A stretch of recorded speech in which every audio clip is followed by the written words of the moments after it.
Hello, this is White Wolf here at Element Mountain once again.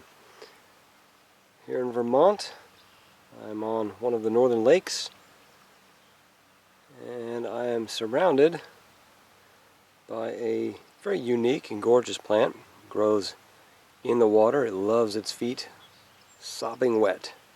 It's another swimmer, kind of like the water lilies. It's called Arrow Arum.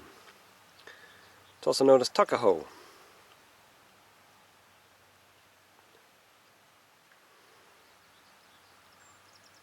Gets the arrow in its name, of course, from the leaves, which are shaped like lanced arrowheads. Smooth, no serrations, kind of rubbery to the feel. And you'll notice, even though they do not have serrations, they have a wave to the leaf edge.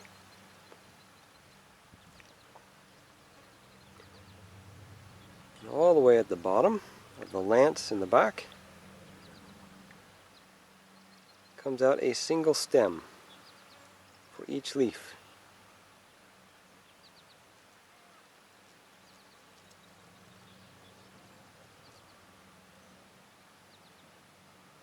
The stem is slightly shaped like rhubarb, meaning the back side or the down side has a roundish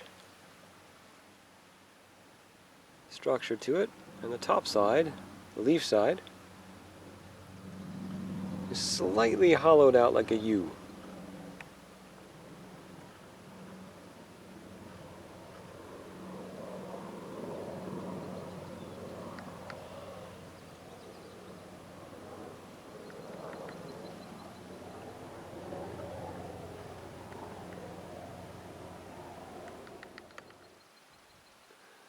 You'll also notice that on each leaf, the leaf itself is striped. See that? Gorgeous. Just a gorgeous leaf all around. Comes to a very sharp point, like a needle.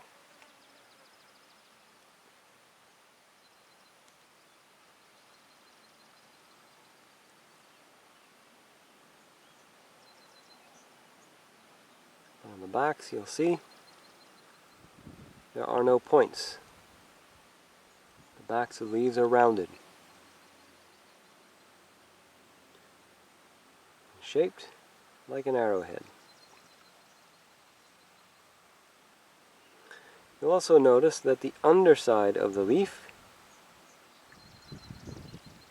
is the same color green as the top.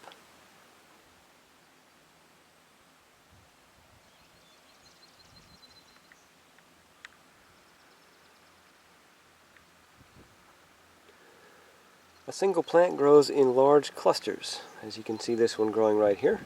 All these stems go deep down into the water, all the way down into the mud.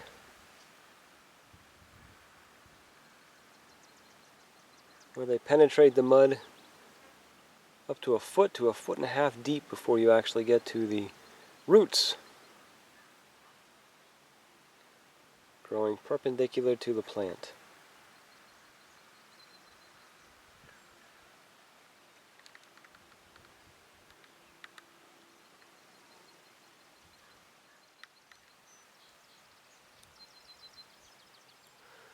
Now the Arrow Arum can be found growing in the pond areas, bog areas, swamp areas from the Great Lakes of the United States all the way to the East Coast and all the way south. It's got a really, really large range.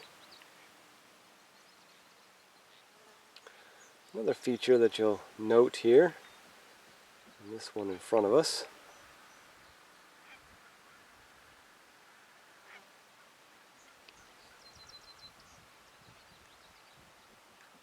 notice those dark purple hoops at the bottoms of the plants, right as they're going to the water.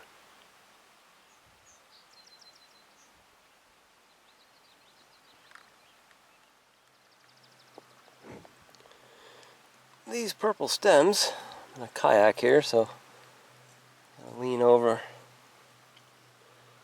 These have little pods on them, little green pods.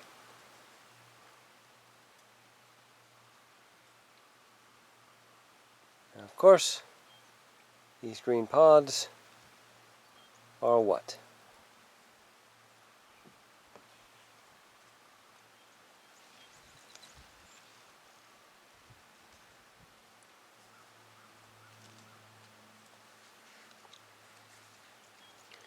Green pods are for the flowers, of course.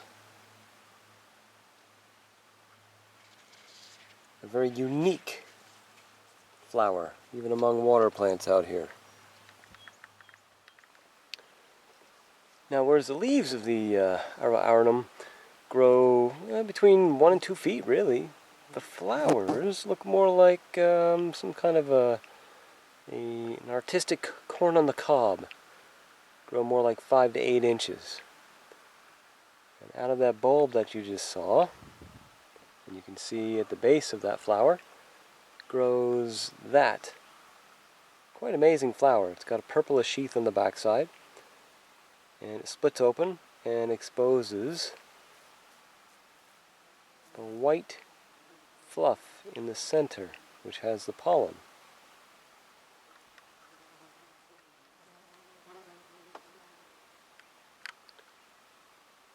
Now this is a little bit late for these flowers. Most of these plants are losing their flowers because for them it's a bit late in the season. This is July.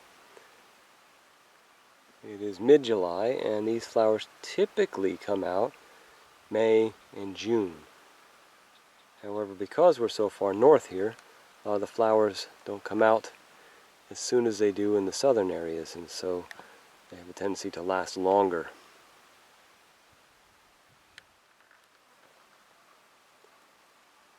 Now there you can see the female flower, the white.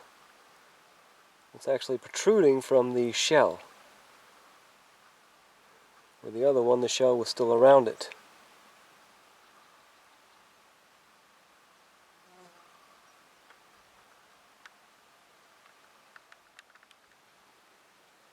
Now, because these roots are so deep in the mud, I'm not going to dig these up. But just to let you know that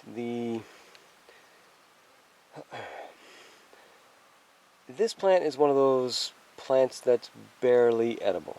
Right? This is more of an informational video, so I want you to make note of that.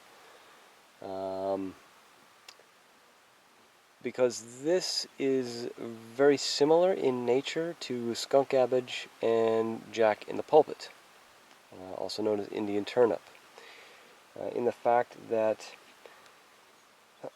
the root and the plant itself contains calcium oxalate crystals.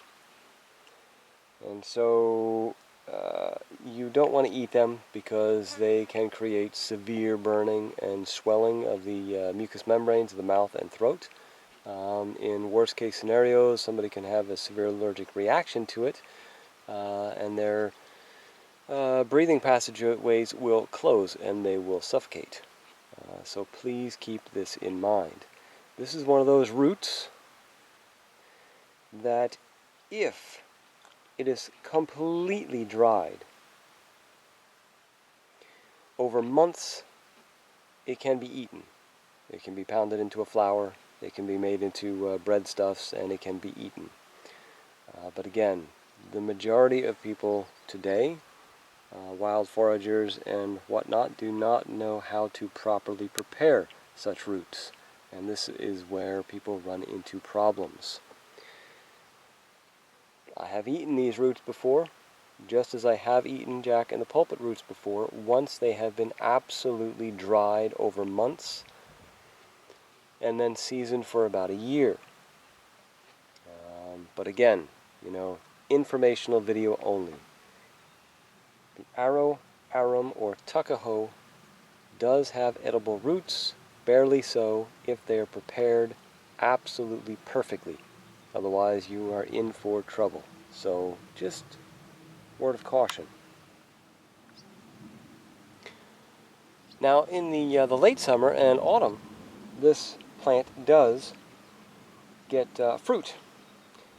It gets it's a cluster of berries that are green, purplish, brown, depending on the plant. You can have all three of the colors on the same plant, or one color per plant. But they do get clusters of berries that vary in their color, and if that fruit is, again, thoroughly dried, they can be eaten. But if they are not thoroughly dried, again, you're asking for trouble. So if you don't know what you're doing, just leave these plants alone. Look at them for their beauty, not for potential food sources.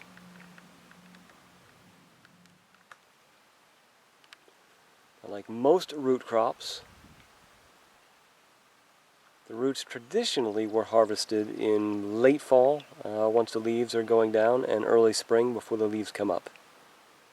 That's when, of course, the roots contain the most nutritional value, and the plant is not pushing all the nutrition up to the leaves, stems, flowers, and future fruit. But again, if you if you want a little example of the burning qualities,